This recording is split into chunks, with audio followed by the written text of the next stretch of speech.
are continuing to move forward. The offer was extended and accepted, and we're continuing to move forward in that process. We still don't have.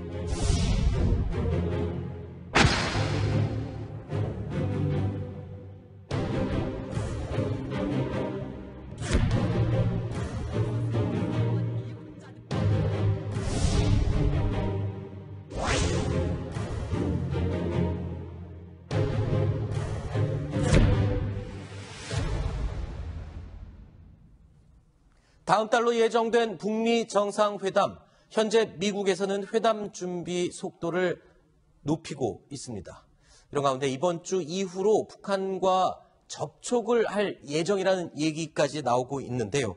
일단 지금 뭔가 구체적인 준비가 이제 진행이 시작되는 것 같습니다. 북미 정상회담. 그동안에 이제 미국 내에서는 이제 국가안보회의를 중심으로 해서 뭐 국무부라든지 국방부 또 CIA 뭐 실무자들이 이제 여러 차례 모여서 이 북한과의 정상회담을 어떤 의제로 할 건지 또 어떤 형식으로 어디에서 하는 게 좋은지 등등 다양한 부분에 대한 이제 시나리오 검토를 어느 정도 마쳤고 그렇기 때문에 그걸 바탕으로 해서 아마 이번 주 후반쯤이나 다음 주 초쯤 되면 북한과 직접 만나서 이제 실무적으로 그 정상회담과 관련된 준비를 시작을 할 것이다. 이런 보도가 지금 계속 나오고 특히 미국에서는요. 지금 과거에 북한이 어떻게 했는지에 대한 그 내용을 다시 한번 꺼내서 확인하고 지금과 달라진 점이 뭔지 이런 부분들을 아주 면밀하게 분석을 하고 있다는데요. 이런 점, 지금 미 의회 조사국 보고서에는 이렇게 나와 있습니다. 이 세 가지를 지금 딱 전제로 깔고 북한과의 협상을 준비한다고 그러는데 첫 번째가 그거네요. 북한이 핵 능력을 갖추면서 협상에 유리한 위치에 있다고 생각한다는 가정. 두 번째는 국제적인 대북 제재가 북한에 큰 부담을 주고 있다는 사실.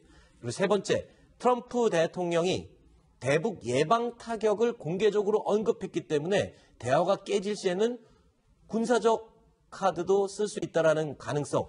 이 세 가지 큰 전제를 깔고 지금 북한의 상황을 분석하고 있다고요. 네, 지금까지 미국이 지난 25년 동안에 북한과 협상을 해봤는데 효과가 별로 없었다. 그러니까 뭐가 잘못된 거냐 하는 것을 이제 연구를 쭉 했고 우리가 지금 지난 3월 8일 날 우리 정의용 안보실장이 미국에 가서 트럼프 대통령으로부터 북한과 정상회담 하겠다는 약속을 받았고 그 이후에 벌써 한 달 가까운 시간이 지났는데 우리는 어떻게 짐작을 했냐면 그렇다면 미국이 북한과 비밀 접촉을 좀 하고 있지 않나라고 우리가 추정을 했었는데 그게 사실이 아닌 게 드러났습니다. 어떤 부분이요? 일단 금방 우리 소정석 씨가 얘기했듯이 NSC 주도해가지고 국방부, 재무부, CIA 국무부까지 해서 계속 회의를 했고 과거 사례를 연구해서 이제 어떻게 북한을 다룰지를 정책 결정이 끝났다라고 얘기를 했습니다. 그래서 다음 주부터 북한과 협상을 하겠다라고 했기 때문에 지금까지는 비밀 접촉이 없었다는 게 드러났습니다. 그리고 또 재미있는 거는 과거의 그 사례를 연구하다 보니까 그 과거가 지금은 다른 게 3가지가 있다라고 얘기를 이제 하고 있죠. 밑에 2번, 3번은 북한이 대화로 끌어나오게 만들기 위해서 효과가 있었다는 걸 증명한 것이고 첫 번째를 염두에 두고 아마 크게 이번에 전략을 짤 거로 생각이 됩니다. 과거 정권의 실수는 다시 반복하지 않겠다라고 하는 트럼프 대통령. 여기 나온 이 세 번째 예방 타격 가능성을 공개적으로 언급했죠. 바로 대화가 실패한다면 군사적 카드를 쓸 수도 있다라는 가능성 언급했습니다. When President Trump meets Kim Jong-un, his national security advisor will be with him, and the North Koreans know without a doubt that John Bolton sees their nuclear program as a threat to the United States and will strongly advise the president to use military force.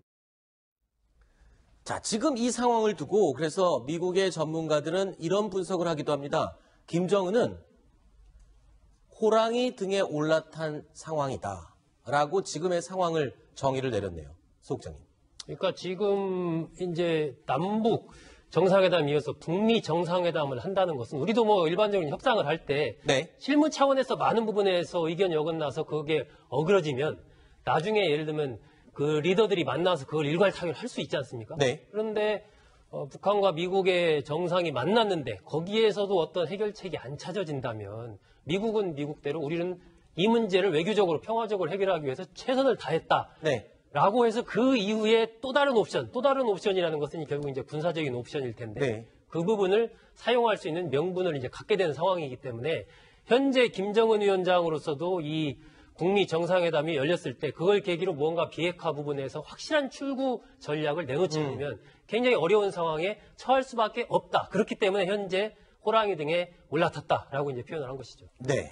호랑이 등에 탔다는 표현을 이제 하고 있는 것이 현재 미국이 북한을 공격하고 싶어도 네. 명분이 완성이 안 됐습니다. 왜냐하면 미국 내에서도 대화를 좀 해봐라 하는 얘기가 있었지 않습니까? 그래서 이제 트럼프 대통령이 대화를 한다 했는데 만약에 대화가 잘 되면 좋습니다. 근데 만약에 대화가 잘못되면은 바로 명분이 완성되는 겁니다. 아하. 오히려 대화가 끊기면 실패가 아니라 다음 단계의 명분으로 완성이 된다. 명분이 완성되는 것이기 때문에 네. 북한에서는 아마도 상당히 고민스러울 겁니다. 네. 그래서 호랑이 등에 탄 김정은 내릴 수도 없고 또 맞습니다. 그냥 앉아 있을 수도 없고요. 그렇죠. 달려야만 사는 겁니다. 그렇죠. 달려야만 되는데 어쨌든 지금 남북 정상회담이 4월 27일에 진행이 돼야만 네. 평양이든 워싱턴이든 무슨 청사진을 만들지 그걸 나오기 전에는 자신들의 어떤 자의적인 판단은 사실 있을 수가 없고 물론 이제 군사 행동이 있다. 그래서 이제 완샷에 가자 이게 워싱턴의 입장입니다만은 지금 김정은이 베이징 갔다 온 이후에는 자꾸 단계론을 내놓고 있지 않습니까? 네. 아마 또 만약에 모스크바에 가거나 또 푸틴이 평양에 올 경우 그보다 더 진화된 내용을 내놓을 수 있겠습니다만은 네. 어쨌든 모든 주도권은 아마 4.27 이후에는 워싱턴이 주도하는 쪽으로 갈 수밖에 없기 때문에 북한으로서도 고민이 많을 겁니다. 심지어 일본에서도 지금 대화가 결렬될 경우 전쟁이 날 가능성, 그러니까 군사적 카드를 던질 가능성이 굉장히 높다는 분석이 또 나오고 있네요, 소국장님. 그렇죠. 현재 단계에서 봤을 때는 1번 군사행동과 3번 우발적 전쟁, 저건 이제 하나의 가능성으로 얘기가 되고 있는 것이고, 네. 저 나머지 3개, 북미 간의 거래, 그리고 최대 압력, 그리고 마지막에 선남 후미, 저건 이제 남쪽과의 어떤 통로를 트고, 그리고 미국과 이어서 이제 협상을 한다라는 그런 부분인데, 네. 그건 계속 이제 진행 중에 있는 것이거든요. 그렇죠. 그러니까 그러한 과정에서 어떤 일이 발생할지 알 수 없는 거기 굉장히 불투명한 5가지의 어떤 경우가 있을 수가 있다라고 일본도 이제 그렇게 분석을 하면서 네. 상황을 예의주시하고